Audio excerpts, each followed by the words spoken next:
everybody, and welcome to my Final Fantasy VII walkthrough.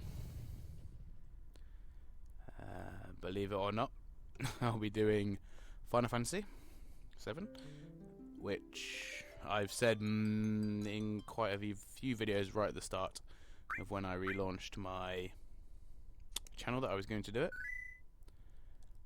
So indeed I shall be doing it now, and I have to say I'm been a little bit nervous about doing this,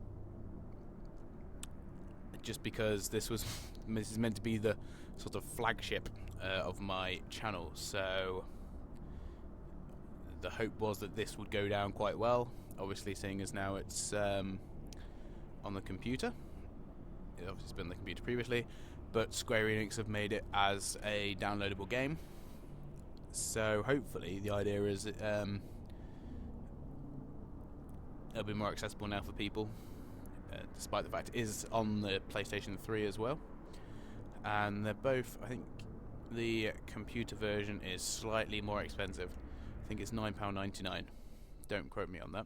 I will check and put it up in the description, the link obviously for it, so you can go and check it out yourself if you want on the Square Enix website. Normally my philosophy is not to talk too much through cutscenes, so I won't do that too much from now on. Obviously it's right at the beginning, so I have a little bit to say, but I will stop talking in a second so that you can get a feel for the game and the cutscene. So as soon as the logo comes up, I will be quiet, and then I'll start talking again once it's finished. So there we go.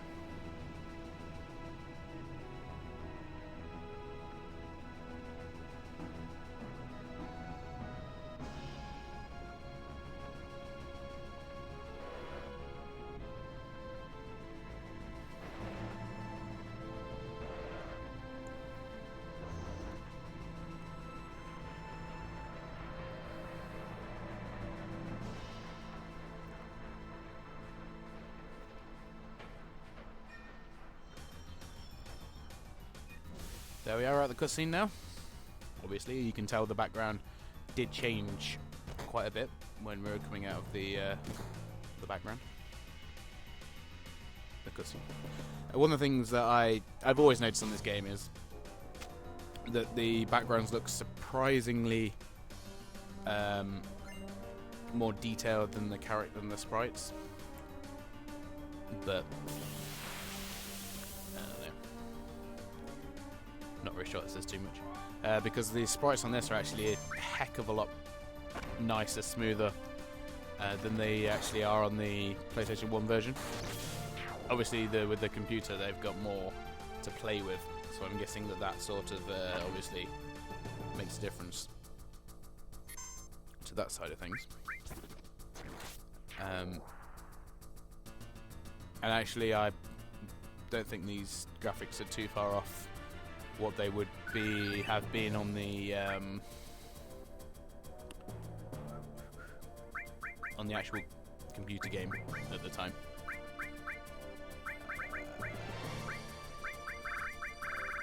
I'm just going to turn these down a bit for obvious reasons. I think it might have been a bit too loud up until this point. I'm not sure though.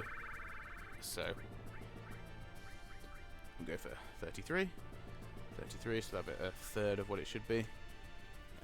I don't think there's anything else I want to change at the moment particularly, because everything seems to be just basic, so that will do.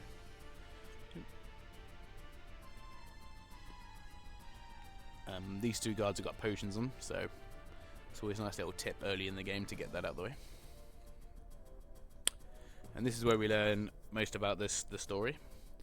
We know we used to be in a group called Soldier, which is actually a government organisation, and Avalanche are a terrorist organisation basically, and they're out to destroy power sources, power plants, which they believe the power plants have a sinister meaning to them, which obviously comes up as the game progresses. I will I noticed I've been skipping through these fairly quickly. I'll try not to do it too quickly, but not too slow as well, that it stops things from progressing quick enough. So obviously, in most all Final Fantasy games and most RPG games where you can change the name, you know that these are going to be playable characters. So we've got Cloud, and we've got Barret, and he is the leader of Avalanche. And the thing that you can't really tell about him at the moment, but one of his arms is actually an assault rifle, rather than assault rifle? I don't know. What would you call it? Chain gun? Anyway, doesn't matter. A gun on his that's been crafted to his hand for whatever reason. Once again, almost all questions that do come up are answered at one time or another, and I don't particularly want to go into them in too much now, obviously. It's not really the purpose at this moment in time. And as you can see, there is magic. I've neglected from using it at the moment for no particular reason, just to keep you in suspense of what the magic looks like. Yeah.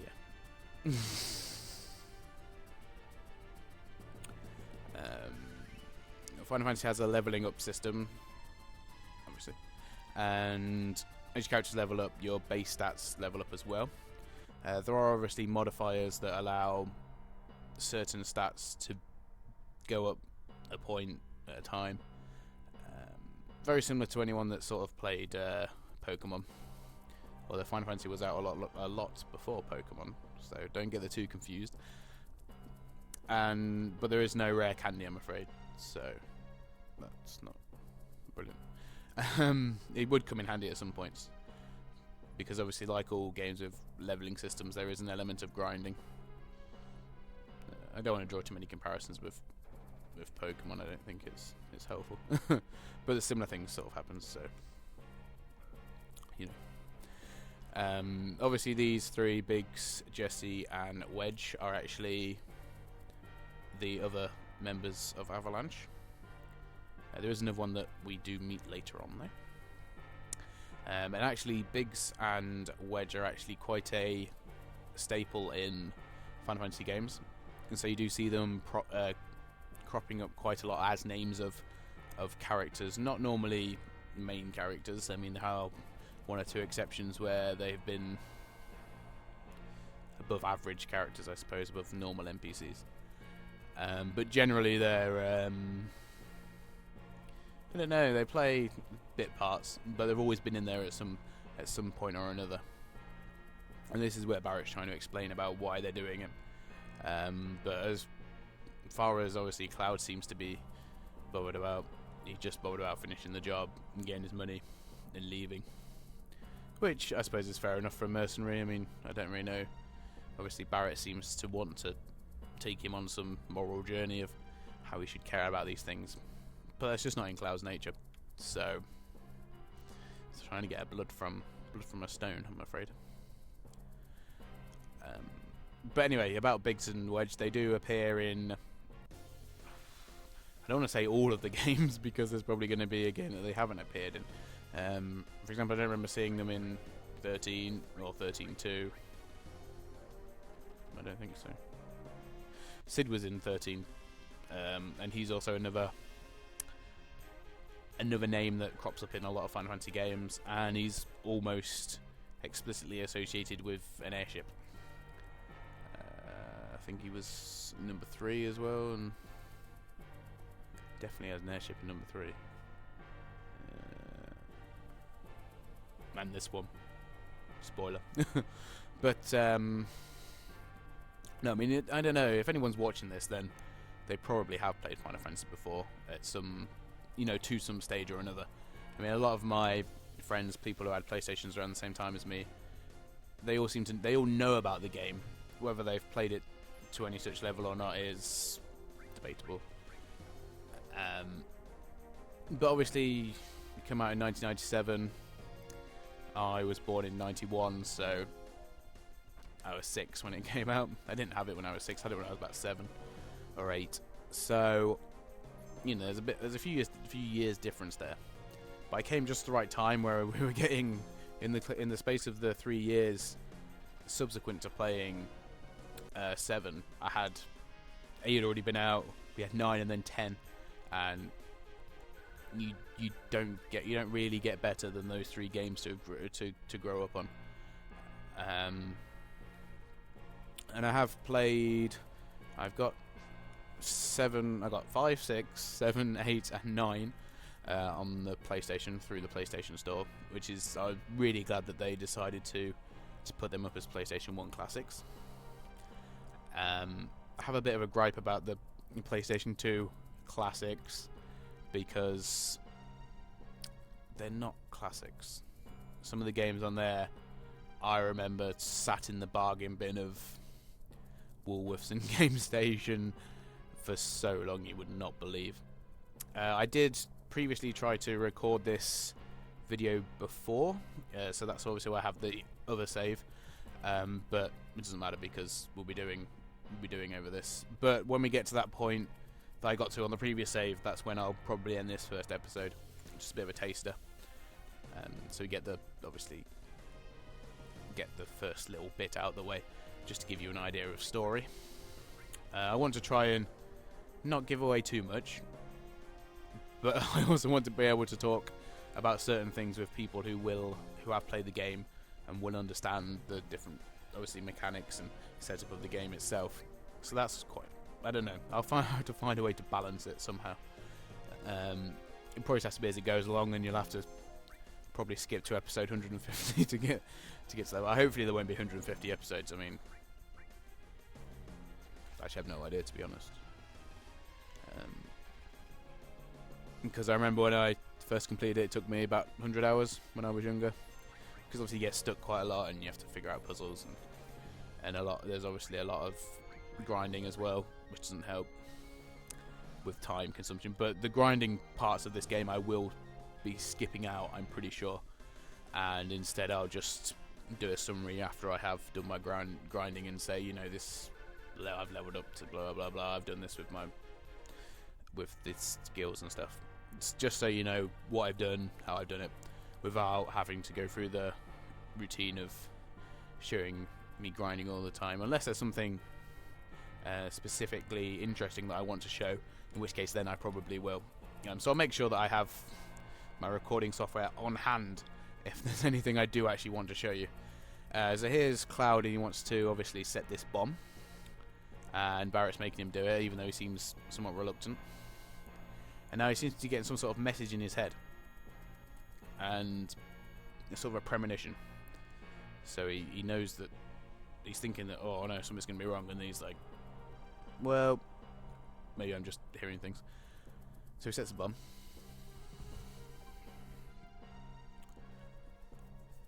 And all of a sudden, something's not right. And hey presto, you've got your first boss battle. So this thing is basically a giant robot scorpion. I'm not actually sure what it is called. Search scope. Is that what it's called? Or is that the part of the enemy that I am currently trying to attack? Honestly don't know. But anyway, it's a giant robot scorpion. And as we know with scorpions, their tails are quite deadly. And that happens to be the key to this battle, believe it or not. The idea is don't get in the way of its tail, if you can possibly help it. So, and it's a machine, then you could probably gather that lightning attacks will be quite effective. There is a boss extremely later on that's just absolutely brilliant, because you can literally one-hit it, and it doesn't matter how powerful your team is at all. If you can get just one action away, you can beat it. I will show you that bit, and it is quite amusing when you actually see it done. As you can see here, it's in the early stages of this battle, and as you can see now, he has raised his tail. And you don't always get this, but Cloud's telling Barrett that if we attack while its tail's up, it's going to counter-attack. So obviously we don't really want to be counter-attacked if we can at all help it. So at this stage, you know, basically just to back off. That button's pause. Okay, I'm actually using my controller, so I'm not hugely sure as to what does what at the moment. But it turns out that Y on this is pause. Surely it should be start. Start is select. Okay, it doesn't make a whole lot of sense. So you can see we've waited for it to drop its tail now, so we're just going for the kill basically. As you can see, there's the limit next to the time. The time is obviously, as time goes up, you unlock, gain access to your next action. And when it fills up to the top, obviously then you get to choose your action. And it does stop occasionally for magic, summonings, in-battle events and whatnot. And then obviously, next to that we have what's called limit, which I did show you with Barrett before, but I didn't really have a chance to go into it too much.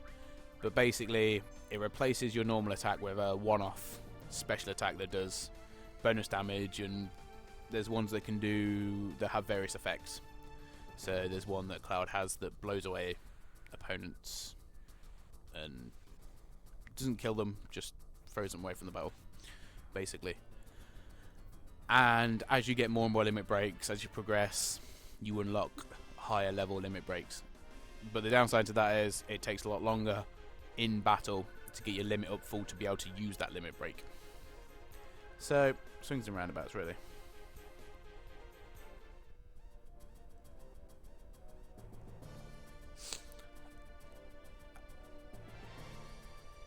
And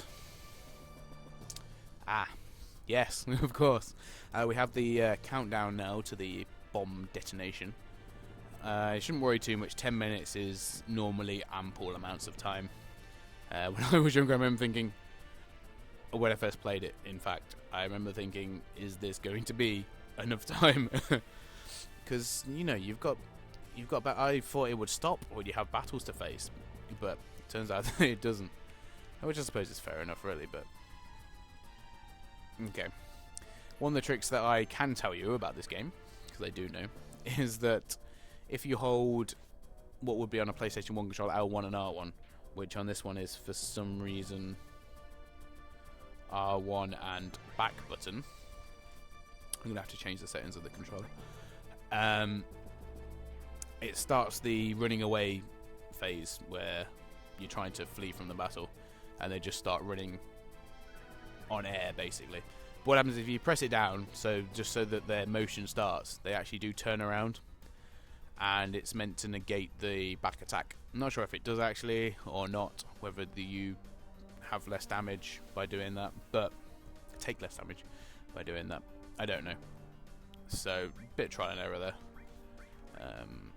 And obviously this time we've got them attacking them from behind. Although I'm not sure you can really tell what those little things are, whether they're looking forwards or backwards. It's obviously blatantly looking forward now. Oh, I missed. Okay, we got it. So. I forgot what I was going to say now. The music in this game is brilliant. That's what I was going to say. Well, actually, no, not really. But it just brings on to a very important point that I just will quickly run over now, and I'm sure I will bring it up later when we hear some of Final Fantasy's more iconic music. Because anyone that's seen the films obviously know that there are a couple of bits of music which are quite well known, even by people that don't know Final Fantasy. They'll hear it and sometimes they're like, oh, I didn't even know where that was from. So, you know. But one of the great things about it is because obviously you've got 7, 8 and 9 where in fact the characters don't speak. And now I always thought this was because obviously the PlayStation was just not capable of doing, of storing so much. I mean, because you'd have so many more voice files in this game if you did voices, even if you just did the main characters having voices. But I do remember that I had another I had another game for this, for the PlayStation. I can't remember what it's called for the life of me. It was a very sort of dark, gothic RPG, but that was actually fully scripted. So it had all of the main characters speaking. And that was able to do it quite well, and it came out in between. It came out about the same time as Vagrant Story. I don't know when that was, 1998, 1999. So only a couple of years after this. So while there were, while 8, 9 were being developed, it was being done elsewhere. But obviously, when you got a game, I don't think the game was quite as long as Final Fantasy, obviously, because they're all really huge games. I mean, if you're playing them for the first time, depending on how old you are, you're looking at anything from 60 to 100 hours. And that depends on how far you want to go in completing it. I mean, I've not decided how far I want to complete Final Fantasy 7 for the purposes of this review. Could I go all the way and do all the bonus stuff, or do I just get the main story out of the way like I've done with, or like I've been doing, or done, depending on when this comes out, with my Lego Lord of the Rings stuff? I mean, that's literally just been progressed through doing the main story, not bother too much with different things. But because I played Final Fantasy, because I know where everything is, it's not such a huge hassle for me to go and do the other things, the other bonus stuff, like obviously getting all the spells and what have you. Really, really trying not to use spoilers at the moment. So yeah, so that's obviously my main concern. So as you can see, they've blown up the reactor now, and they're trying to get back to their den in Sector 7, but they're currently in Sector 8, so they have to obviously get there. This is quite a fairly key bit in the game, I suppose. So we'll tell her that she needs to leave. Well, no, I pressed the wrong one. No. Okay. Right. That was silly of me. Anyway, basically, if you choose the other option, you can choose to buy a flower from her, which you can then use later for a couple of different dialogue options, basically. I'm not sure that it actually has that much impact. I don't really know. I've done the game with both, and I've not noticed anything different. You can't really change the outcome of any major events from it anyway, so... but anyway, here we have Cloud obviously trying to find his way to the train, and he's been ambushed by soldiers. You don't have to fight these, and I'm gonna spoil it a bit. There are a couple more optional battles later. You can choose to skip all of them and just keep running away if you want to. But one of the things, well, obviously I'm not going to. One of the things that when I was younger, I really because I remember that I fought a couple of them, and then I was like, oh, there's gonna be too many of them. So I ran away, and obviously then I assumed that is what carried on the game. I assumed that if you wanted to keep fighting, you could keep fighting them.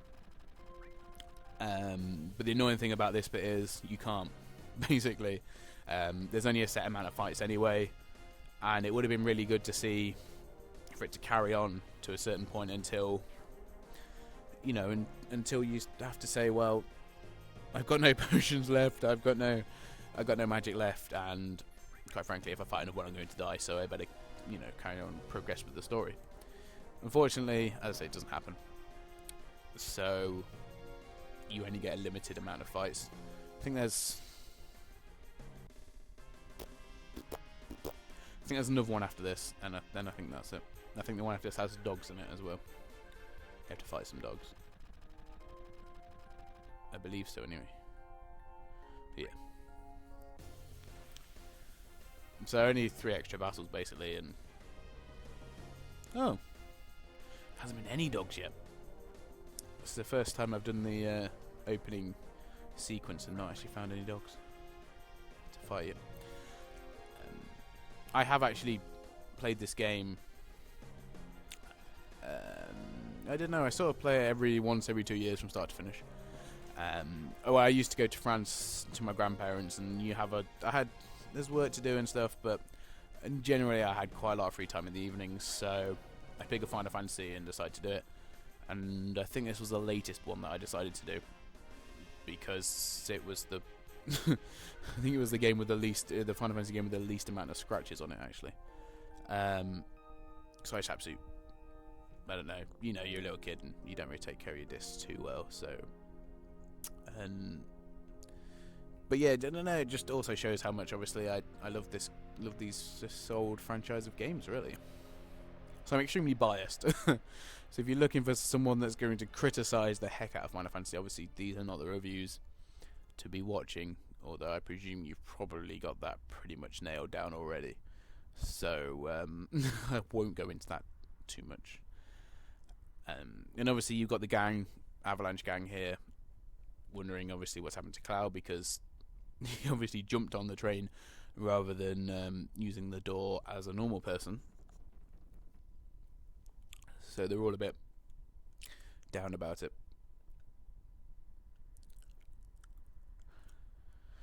And obviously Barrett's not that happy about current situations.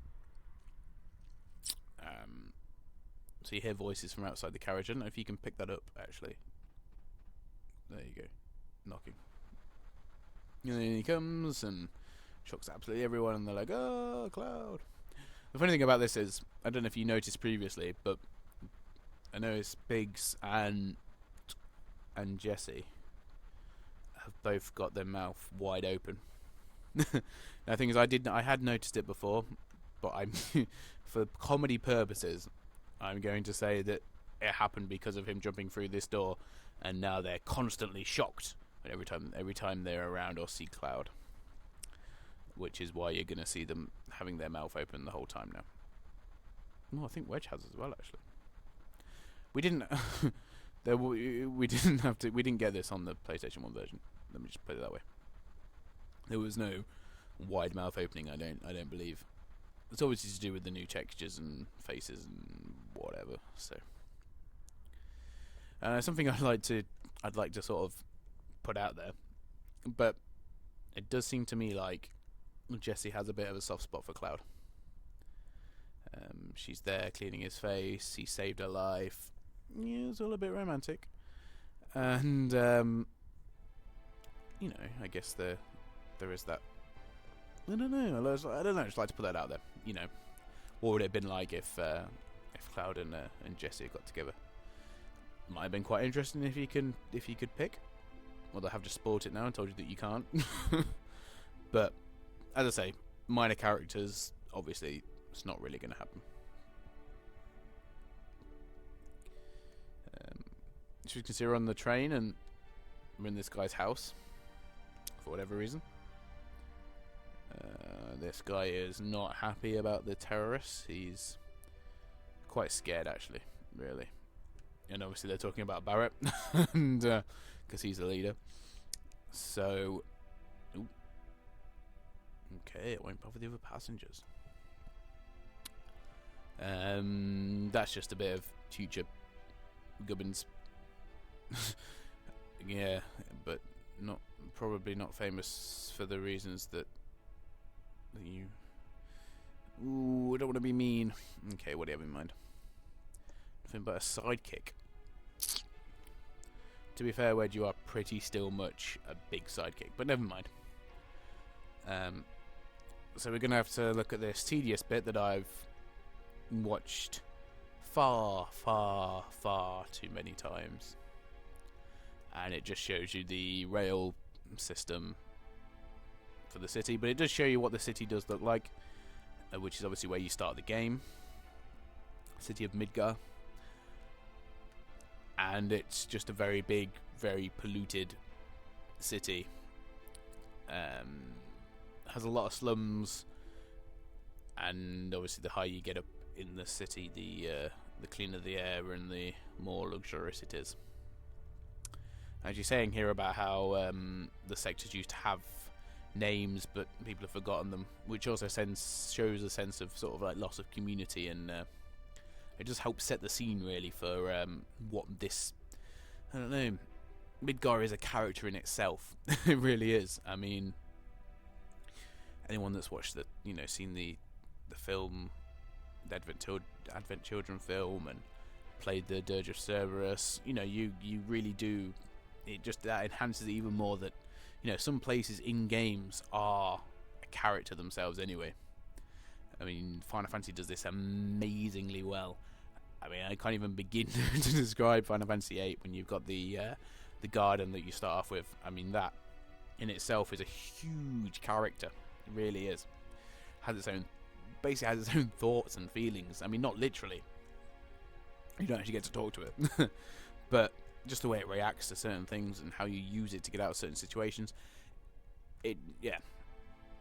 And obviously, there's a certain element of not having any voice acting that they have to try and set this mood with the music and with the actions, and it is a very deep game. All of the Final Fantasy games, the old Final Fantasy games. Maybe 10 isn't that deep necessarily. It is a bit, actually. No, it's a bit. But 10 is probably the perfect Final Fantasy, basically. I mean, summons just the main thing of Final Fantasy for me. That's probably the wrong thing to say, but anyway. So we've got Barrett here explaining all about how why they're against these reactors, because obviously Cloud's obviously making the argument for why do we really need to do this. But these are mercenaries getting paid. Does he care? And Barrett's being, that's quite philosophical, really, I guess. Cloud saying that people are destined to go where the people are destined to achieve certain things in their life, I suppose. But it's in the eye of the beholder at the end of the day. Final Fantasy is about a journey of your own, and I guess with me doing this, I'm just sharing with you my journey. It's a journey that I've taken many times, and I love the journey. The journey is always worth it. I've never come out of playing Final Fantasy and thought, actually, that's a bit of a waste of time. Never. Well, 12, 13, 11, 14. But we don't mention them in this program. We don't mention them at all, ever. Because although we probably will mention them. But there's just really no point. There's no comparison anyway, so why bother?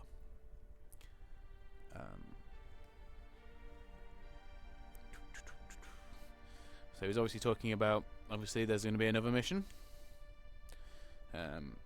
Maybe getting a bit boring if they just went round and just went and destroyed every single reactor over and over.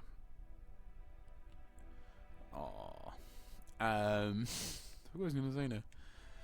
So yeah. We're coming up to the save point where I saved the game previously. And that's where I'm going to end the episode, after I've obviously spoke to this guy and he's shown me the pillar which is actually holding up the plate, because obviously they live under the plate, which is where the air's polluted. And as you can see, just the scale of this pillar that's keeping up this plate, it really just adds to the whole dynamic of what is Midgar. I mean, obviously you had the 1 in 10,000 scale on the monitor. It really is supposed to be this colossally huge place, and obviously you don't get to explore all of it. You get to explore quite a lot, and that does set a theme for later on, but I won't spoil that too much. So there you have it. We've done the first segment of the game. As you can see, I had 33 minutes before, and I now have about 33 minutes again, so it takes about 30 odd minutes obviously to get to this first proper save point. So I'm not getting used to these buttons. So we'll save it there, and that's just basically the intro, giving you a bit of an overview of my thoughts and feelings on Final Fantasy. It's probably just a great way to start it. But if you have liked the episode, please click like. Please send me comments, criticisms, moan at me. Say, for goodness sake, why haven't you mentioned this, or why haven't you said this? Just honestly, please get involved, because I really want to do all of this, and sometimes need a little bit of encouragement to carry on. I don't want to sound moany, but you know, this is something I'm very passionate about, so I probably will play through it anyway. Just whether I do the recording or not is the only variable there. But anyway, thank you very much for tuning into this, and I hope you have enjoyed it, because I've enjoyed doing it, and that's genuine. It's genuinely true. So thank you very much, guys, and tune into the next episode and check out my videos if you want. Cheers.